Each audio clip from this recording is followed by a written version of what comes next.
समकु जुहार आमर संगे अछन पद्मश्री मित्र भानु गौतिया सर बेले आम ताकनु जेहेतु से आसीचन आमर पदमपुर के आमर सिरजिना साहित्य और सांस्कृतिक अनुष्ठान तरफ जो संबलपुरी दिन पालन करा से प्रोग्राम के तो संबलपुरी दिन भाव ताकर मोहन द्विपद सुरमा संबलपुरी दिन आमर तो 12 वर्ष होगा शुरू होते आंदोलन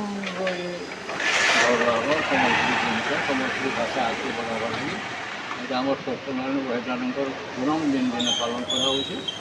अगस्ट 1 तारीख दिन सत्यनारायण बहिदार जी थीबार अवस्था संगे बहुत साँगे आम रोचु से हकौले संबलपुरी देखवार से समय आसे संबलपुरी लगे उत्सव जीवन यापन से करुले सब संबलपुरी भाषा से आगे नवा लगी सब कुछ कौन तो एमती कि स्वयं सांगे से बोले आज्ञा आप जिते लोग कहे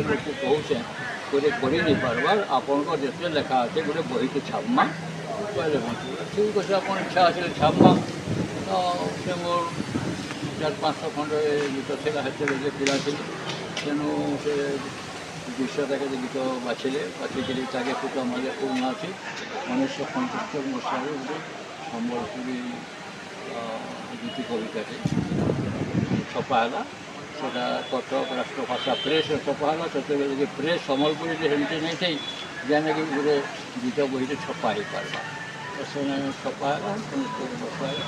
और सेटा से समय गोटे बर बही 200 पृष्ठर बही से बहीटा भी गोटे अच्छे मोर देखे देखे धरी नहीं मोर सेना रहीगला ताके सहित मालेपुर बही आप देखी नहीं देखी ना देखिए बोले कि अच्छे देखमा से बहीटा बाहर करमा फिर देखी पकाबे बुझे कि नहीं से बड़ कथा अभी आमर संबलपुरी भाषा खूब आगे बढ़ान बहुत साहित्यिक बाहर लेन बहुत कलाकार बाहर लेन तो अभी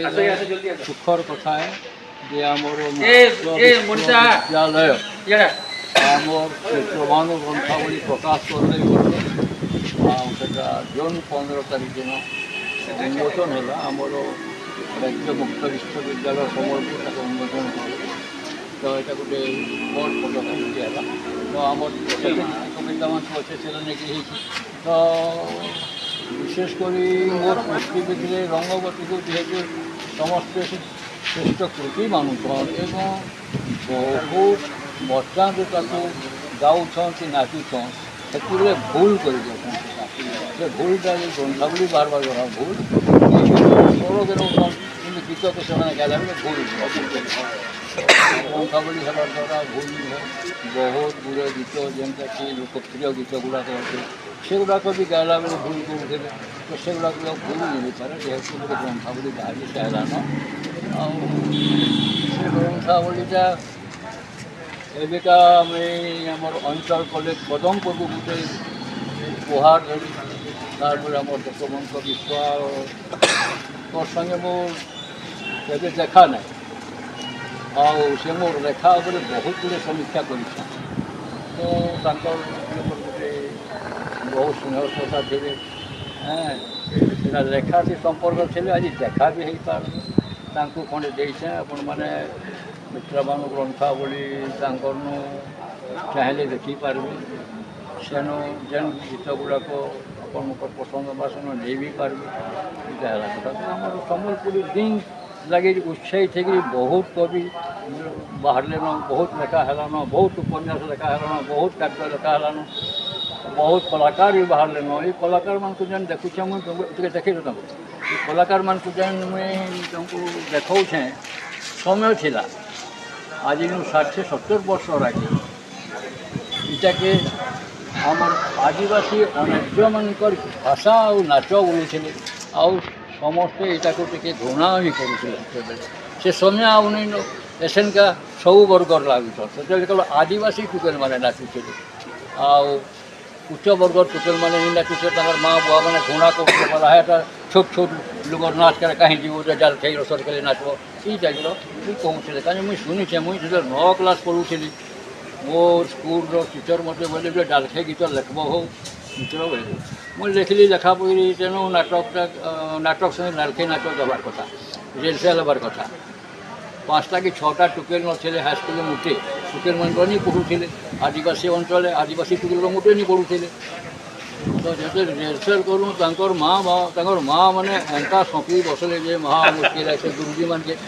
କହିଲେ ବାଗଧରା ବଂଶଗୁଡ଼ା ମାନେ ଆମର ଛୁଆ ମନକେ ନ ପାଇଲେ ଯେ ଡାଲ ଖାଇ ନଚଉଛନ୍ ତାଙ୍କର ମାଝି ମନକେ ନଚଉନ ନା କଥା କହି ବସଲେ ବଇଟା ଆଚ୍ଛା ତ କହି ବସଲେ ଯେତେବେଳେ ଗୁରୁମାନେ ବୋଲେ ନାଇଁ ଏଇଟା କାହିଁକି ଗୁରୁ ମାସ ଯିବା ଆଉ ନି ନଚ ଆମେ ଡାଲ ଖାଇ ନାଚୁ ତ ସେଦିନ ମୋର ଗୋଟେ ଭାଷାଟାକେ ଏତେ ଘୃଣା କରୁଛନ୍ ମୁଇଁ ବୋଲେ ଭାଷାକେ ସେବା କରବାର ମୋର ଗୋଟେ ଜିଦ୍ ହେଲା ସେତେବେଳେ ଏଇଟା 1960 ମସିହାର କଥା ଜିଦ୍ ହେଲା ଏବଂ ସେ ସୁଯୋଗଟା ମୁଇଁ ପାଇଲି 1963 ମସିହା ମଇ 26 ତାରିଖ ଦିନ ଆମର ସମ୍ବଲପୁର ଆକାଶବାଣୀ ସ୍ଥାପିତ ହେଲା ବେଲେ ଲୋକଗୀତ ବୋଲିକିରି ପ୍ରଚାର କଲେ ଲୋକଗୀତ ଅଳ୍ପ ସଂଖ୍ୟାରେ ଥିଲା କେତେ ଦିନ ଜିତା ତାଙ୍କର 6 ମାସ କି ବର୍ଷେ ପ୍ରଚାର କଲେ ଲୋକଗୀତ ସରିଗଲା ବେଲେ ସେମାନେ ଘୋଷଣା କଲେ ଯେ ଏଣୁ ଏଣିକି ପଶ୍ଚିମ ଓଡ଼ିଶାର କବିମାନେ ସମ୍ବଲପୁରୀ ଗୀତ ଲେଖେ ସେଇଦିନ ମୁଇଁ 63 ମସିହାରେ ଘୋଷଣା କଲେ ସେଇଦିନ ମୁଇଁ ଓଡ଼ିଆରେ ଲେଖୁଥିଲି 57ରୁ 65 ବରଷ ଓଡ଼ିଆ ଲେଖାରେ ରଖିଦେଲି ସମ୍ବଲପୁରୀ ଏସବୁ ମୁଇଁ ଲେଖି ଆସିଛି ଏଇଟା ଗୋଟେ ଗ୍ରନ୍ଥାବଳୀ 500 ପୃଷ୍ଠାର ବାହାରିଛେ ଆଉ ମୋର କାବ୍ୟ 15টাকে ଯୋଡ଼େ ଗ୍ରନ୍ଥାବଳୀ ହେବା 500 ସଙ୍ଗୀତ ଗୀତ ନାଟକ ଏଇ ଯେତେ ଗୁଡ଼ାକ ଅଛି ଏମାନେ ବି ଆଉ ଯୋଡ଼େ କେତେ ଭାଗ ହେବେ ତ ଆହୁରି 4-5ଟା ଭାଗ ଆମର ଗ୍ରନ୍ଥାବଳୀ ବାହାରବା ତ ଭାଷା ସମୃଦ୍ଧି ହେବାକୁ ଯାଉଛେ ଏଇଟା ଖାଲି ମୁଇଁ ଏକଲା ନୁହେଁ ଆଉ ବହୁତ କବିମାନେ ତାଙ୍କର ଲେଖା ବାହାରୁଛେ ତ ଛପଉଛନ୍ ବହି ଆମର ଦିନକେ ଦିନ ବଢ଼ତେ ଯାଉଛେ ଭାଷା ବଢ଼ତେ ଯାଉଛେ ସମୟ ହେବା ଯେ ଆମର ଭାଷାନେ ପାଠ ପଢ଼ା ହେବା ବି ବୋଲିକି ଆମେ ପଢ଼ଲାନ ପାଠ ବି ପଢ଼ବେ ସେତେବେଳେ ତ ସେତିକି ଆମର ଯେତେ ଲେଖା ହେଲାନ ସେନୁ ଆମର ସ୍କୁଲ କଲେଜ ମାନକେ ସେନୁ କିଛି ବାଛିକିରି ନେବି ଏଇଟା ଗୋଟେ କଥା ହେଇଗଲା କାରଣ କି ଆମର ଭାଷାଟା ସ୍ୱୀକୃତି ମିଳିବାର ଲାଗି ଡେରି ଆମର ଭିତରେ ଦ୍ୱନ୍ଦ୍ୱ ହେଇଯାଉଛି କିଏ ବୋଲছে ସମ୍ବଲପୁରୀ କିଏ ବୋଲছে କୋଶଲି ଏଇଟା ଫାଇଦା ହେଇଯାଉଛି ଆମର ବିରୋଧୀ ସେମାନେ ଏଟାର ଫାଇଦା ନେଉଛନ୍ ଏଇଟା ଭାଷା ବି ହେଇନିପାରେ କି ରାଜ୍ୟ ବି ହେଇନିପାରେ ଯେନ୍ତା ଲୋକଙ୍କର ଗୁରୁମାଲ ଲାଗୁଛନ୍ ଆମର ସମ୍ବଲପୁର ବଲାଙ୍ଗୀର ଅଞ୍ଚଳ ଭିତରେ ଗୁରୁମାଲ ଗୁଡ଼ାକ ମୁଇଁ ପସନ୍ଦ କରେ ନାହିଁ ଏଇଟାକୁ ତୁମେ ସେମାନେ ତୁମେ ମନା କରୁଛ ଏନ୍ତା କରୁଛୁ କହିଲେ ଆମର କିଛି ନେଇ ହୁଏ ତୁମେ କିଛି ଗୋଟେ ବିଚାର କର ତୁମେ ବସି ପଡ଼ ଟିକେ ଆଉ କଥା ଲାଗିକିରି ଠିକ୍ ଭାବେ ଗୋଟେ ରଖ ଯେନ୍ଟାକି ସରକାର ବି ବୋଲବା କି ନିଏ ଦଣ୍ଡ ନିନ ଇଟା ହେବା କେନ୍ଟା ହେବା ଯେ ସେଟା କରିବ ଏଇଟା କରିକିରି ତୁମ ଭାଷାକେ ଆହୁରି ପଛକୁ ନେଇଗଲାନ ଆମର ଭାଷାଟା ଟିକେ ନିହାତି ଭାବେ ଆମେ ଆଶା କରମୁ ଯେ ଆପଣଙ୍କର ଯେନ୍ ଗ୍ରନ୍ଥାବଳୀଟା ବାହାରିଛେ ସେଟା ଆଗାମୀ ଦିନକେ ଲୋକକୁ ଗୋଟେ ବାଟ କଢ଼ବାଲ ହେବା ସେ ଆପଣଙ୍କର ଲେଖା ମାନେ ବି ବହୁତ ଆଗକେ ବଢ଼ବା ଆଉ ଆପଣଙ୍କର ରଙ୍ଗବତୀ ଗୀତଟା ବିଶ୍ୱ ଦରବାରରେ ଇହାଦେ ଆଦରଣୀୟ ହେଇଛେ ଆଉ ନିହାତି ଭାବେ ଏଇଟା ଗୋଟେ ବଡ଼ କଥା ହେ ଆମମାନଙ୍କର ଲାଗି ଆପଣମାନଙ୍କର ବାକି ବ୍ୟକ୍ତିମାନଙ୍କୁ ପାଇକରି ଆମର ମା ମାଇଟ୍ ବି ଗର୍ବିତ ଆଉ ନିହାତି ଭାବେ ଆମେ ଆଶା କରମୁ ଯେ ଆମର ସମ୍ବଲପୁରୀ ନନି କେବେ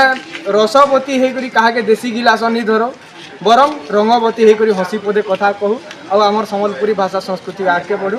ଏତ୍କି କହମା ଆଜ୍ଞା ଆମକୁ ଟିକେ ସମୟ ଦେଇଛନ୍ ସେଥିର୍ଲାଗି ଆଜ୍ଞା ଫେର୍ ଥରେ ଆପଣଙ୍କୁ ଧନ୍ୟବାଦ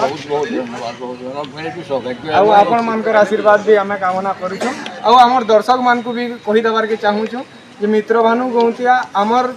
ଭାଷା ସାହିତ୍ୟର ଗୋଟେ ଜଣେ ଶିଘା ବ୍ୟକ୍ତିଆନ୍ ତାଙ୍କର ଗ୍ରନ୍ଥାବଳୀକେ ପଢ଼ୁନ୍ ତାଙ୍କର ଗୀତମାନକେ ବି ପଢ଼ୁନ୍ ଆଉ ଏ ଭିଡ଼ିଓଟାକେ ଲାଇକ୍ କମେଣ୍ଟ ସେୟାର କରୁନ୍ ଯେନ୍ତାକି ଏଇଟା ରାଷ୍ଟ୍ରପତି ଠାନକେ ପହଞ୍ଚିବା ଆଉ